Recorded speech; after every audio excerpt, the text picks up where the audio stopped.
All right, we have the other two teams in the NFC East. We got obviously the Eagles and Eagles and Giants playing on Thursday night, but we have the Cowboys and the Washington football team playing on Sunday in this battle for the division lead. Ooh.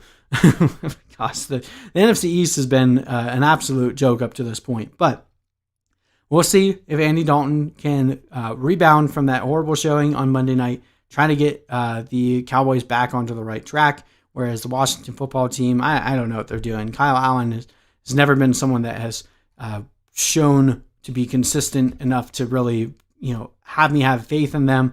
So in terms of how this game is coming out, Vegas has no idea what to do with the line. They've got the Cowboys -1, 47.5 over-under, so they're not expecting as much of an explosive offensive performance from the Cowboys as we've seen in the past.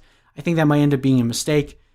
Cowboys defense has been just absolutely terrible, but Washington football team's offense hasn't been that great either. Whereas their defense has been really stout against running backs and receivers, but they haven't faced anyone like the Cowboys yet. So I'm kind of throwing a lot of that out. We know the Cowboys are going to give up a lot of points. We'll see if they continue to commit the same amount of turnovers that they have.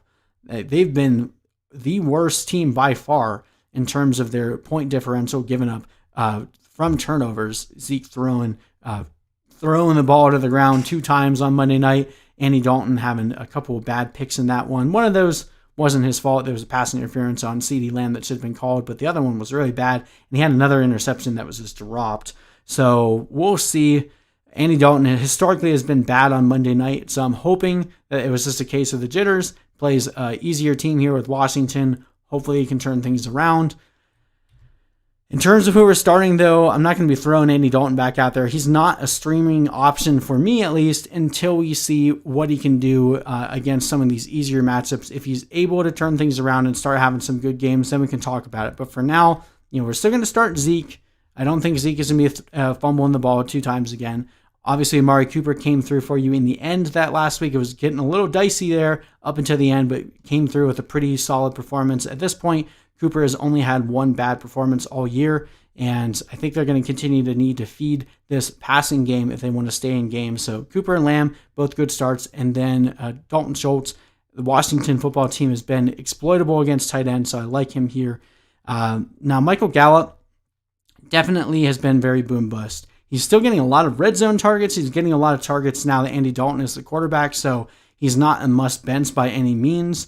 But based on his volatility here, if you're nervous about the way that this game is going to go, I definitely could see you talking yourself into playing a lot of people over Michael Gallup. So he's kind of on my iffy list this week. Tony Pollard definitely should be rostered. We saw him look well in the absence of Zeke for a couple drives there when they'd taken him out for the fumbles that he committed. But until Zeke misses any time, Pollard is still going to just remain a handcuff. And then Cedrick Wilson looks like his role is pretty much fizzled out without Dak Prescott there, so we're not throwing him back in the lineup.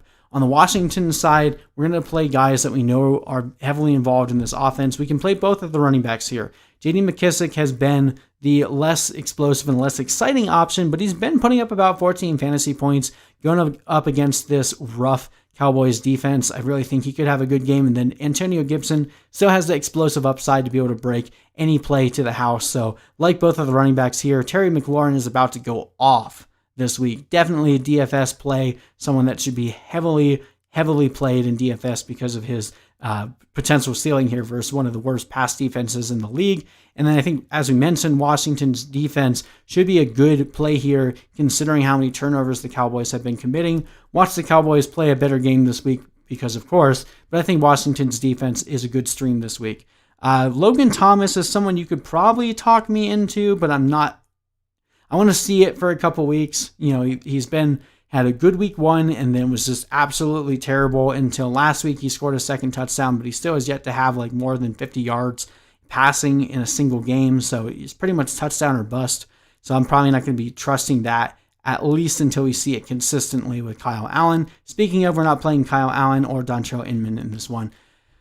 I've got the Cowboys winning 27-24. We'll see if they can pull it together. I still have faith in Andy Dalton to turn things around here. I think Monday night was hopefully a little bit of an anomaly. I still think the Cowboys have too much talent to continue losing the way that they are. We'll see if they can get it done this week. I got them winning by 3.